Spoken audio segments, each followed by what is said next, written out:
Hi. In the first topic, we have already discussed about the nature of acid and bases and how to identify it using the indicators.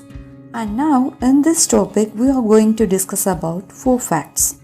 How acids and bases reacts with metals, and acids reacting with carbonates, acids with metal hydrogen carbonates, and to identify carbon dioxide and hydrogen gas.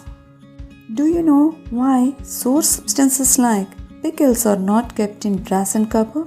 Okay, after this experiment you are going to recognize it. Let us have a look how the reaction takes place between an acid and a metal. For this experiment we require materials: a test tube, delivery tube with 1 hole rubber stopper, dilute HCl, zinc granules and a lighted candle. Take about 10 ml of dilute HCl acid in a test tube and add some zinc granules, and immediately place a 1 hole rubber cork with a delivery tube and carefully observe. You will be seeing bubbles of gas evolving through the hydrochloric acid and to the delivery tube. Any acid that reacts with zinc or any other metal forms its corresponding salt and hydrogen gas is evolved. In this experiment, I am using only dilute hydrochloric acid, so that the reaction takes place slowly. Now I think you know why acids are not placed in metals, because they corrode away the metal. That is why the source substances like pickles are always kept in porcelain or glass jars. Let us test the gas evolved during the experiment is hydrogen or not. Now place a lighted candle near the delivery tube and watch carefully.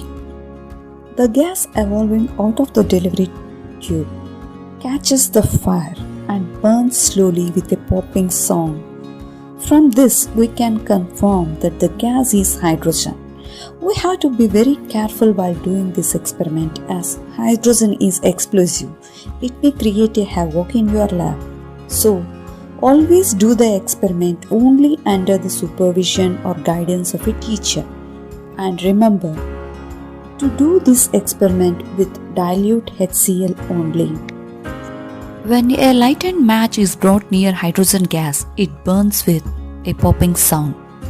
Now, let us check how bases reacts with metals. Again, to do this experiment, we are going to need a test tube, zinc granules, sodium hydroxide solution, 1 hole rubber cork with a delivery tube.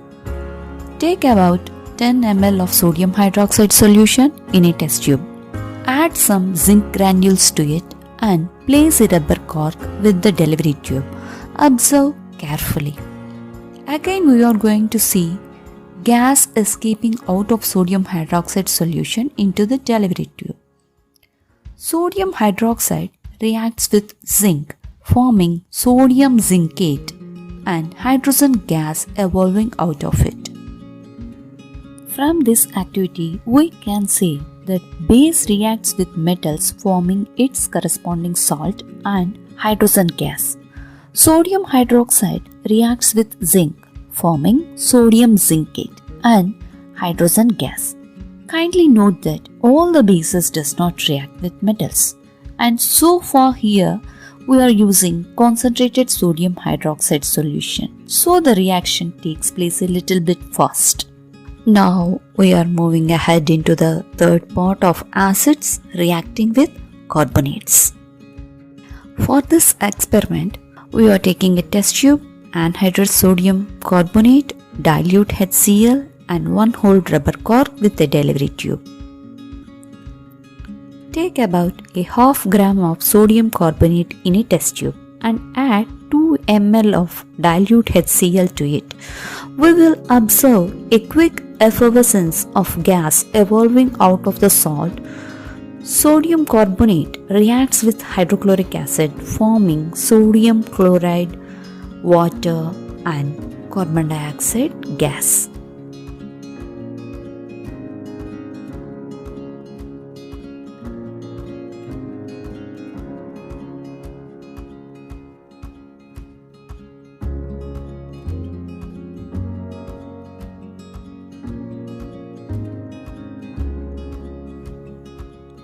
Reaction of acid with metal hydrogen carbonate involves same. Take a test tube and add 2 ml of dilute HCl to half gram of metal hydrocarbonate.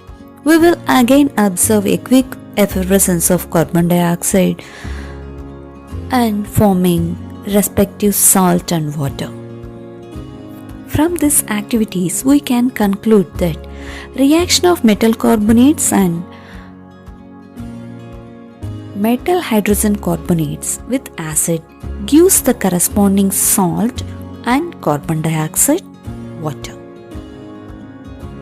Let us know how to test that the gas evolved during the process is carbon dioxide. When a lighted candle is brought near the delivery tube, the gas getting out of the salt puts off the flame. From this, we can conclude that carbon dioxide gas puts off the flame. Let the carbon dioxide gas be immersed into a test tube with calcium hydroxide and observe the color. When carbon dioxide gas passes over calcium hydroxide solution, it turns into milky white calcium carbonate.